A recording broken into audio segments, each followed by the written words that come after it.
जल्दी जल्दी भागो, जल्दी जल्दी भागो, नहीं तो जो करना है सरकार करेगा।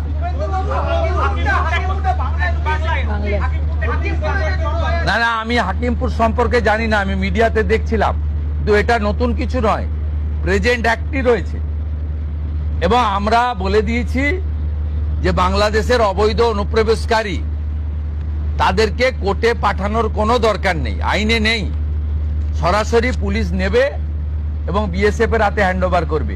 বিএসএফ এর যা ভারত সরকার বাংলাদেশ সরকারের সঙ্গে আছে এগ্রিমেন্ট, তাতে বাংলাদেশি প্রুফ করে হ্যান্ডওভার করে দেবে। আমাদের জেলে 3 মাস 6 মাস 2 বছর রেখে আপনার চাল, আপনার ডাল, আপনার তেল, আপনার মাছ, আপনার ডিম, আপনার কাপড়, আপনার মেডিসিন ওদেরকে দেব কেন?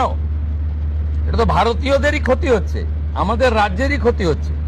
সেই জন্য আইনটা এতদিন ছিল ভোট ব্যাংকের স্বার্থে কেউ বা কারা ব্যবহার করেনি। আমরা ভোট ব্যাংকের বাইরে গিয়ে দেশের স্বার্থে, রাজ্যের স্বার্থে এই আইন কার্যকর করছি।